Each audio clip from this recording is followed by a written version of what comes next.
आप देख रहे हैं शहर का अपना web TV Banaras times. Log on कीजिए www.banarastimes.in और www.cngtimes.com।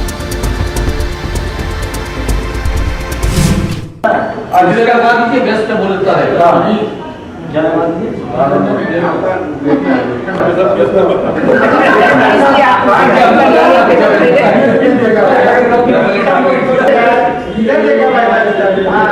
हम मना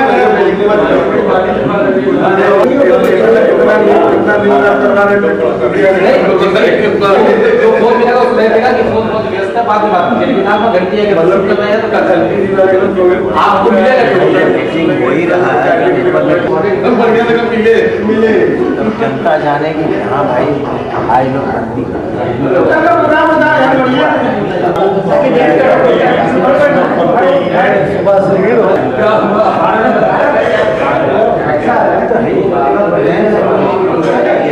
मतलब 2 बजे के बाद तो शाम भी जल्दी हो जाएगी, फिर लंच करेंगे क्या करेंगे 12 से 2 के बीच मार्केट करके लंच कर दिया जाएगा। लंच करके क्या हो रहा है क्या नहीं हो रहा है वो 10 बजे से वो काम स्टार्ट कर देगा,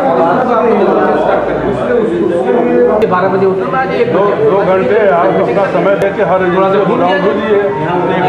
रहेगा। हम लोग अपने चीज से ऐसा है कि उसके बाद कहाँ क्या हो रहा है क्या नहीं हो रहा है बिल्कुल सही। और दूसरी बात है कि हम कंसर्न रहेंगे उससे ऑल ओवर इंडिया क्या हो रहा है। 10 बजे हाँ 12 बजे मीटिंग आप ज़्यादा रखिए 10 से 12 स्टूडेंट है उसकी मीटिंग कीजिए। फोन आएगा तो वो कल आना है। हाँ कल 12 बजे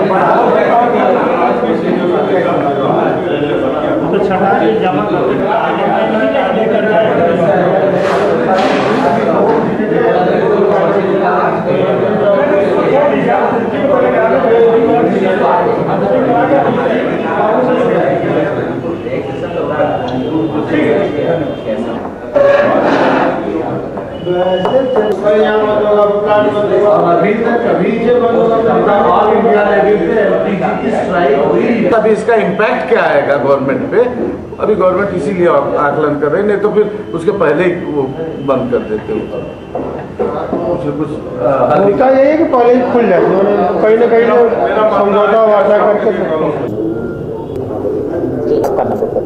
मैं कुमार अग्रवाल और अध्यक्ष वाराणसी एलपीजी वितरक संघ। कुमार साहब किस तरह की मीटिंग कॉल की गई है, क्या प्रॉब्लम है कि मीटिंग कॉल की?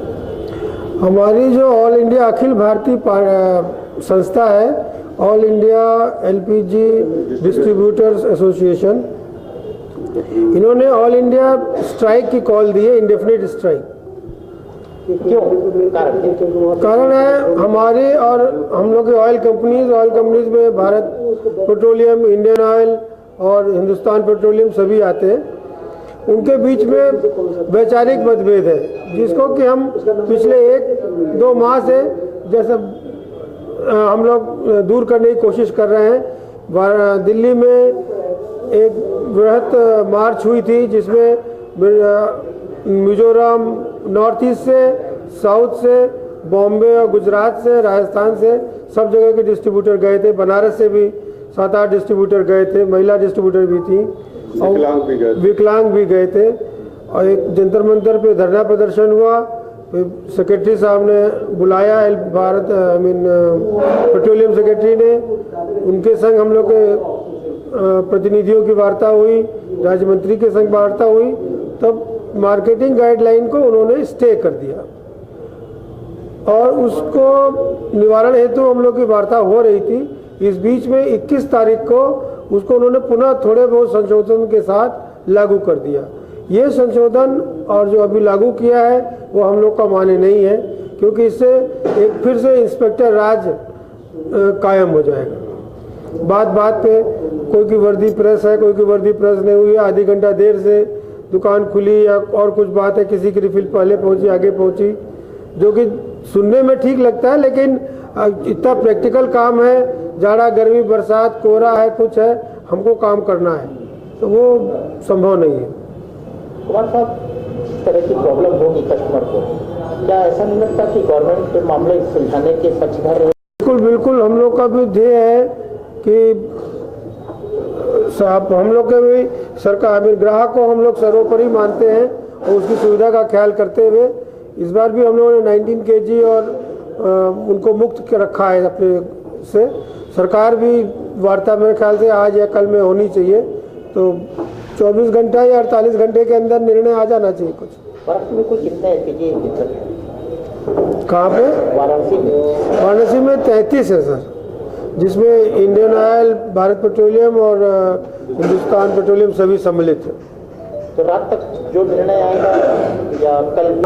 वाराणसी में 33 है सर, जिसमें इंडियन ऑयल, भारत पेट्रोलियम और हिंदुस्तान पेट्रोलियम सभी सम्मिलित है। तो रात तक जो निर्णय आएगा या कल भी आप लोगों की मीटिंग कॉल की गई है?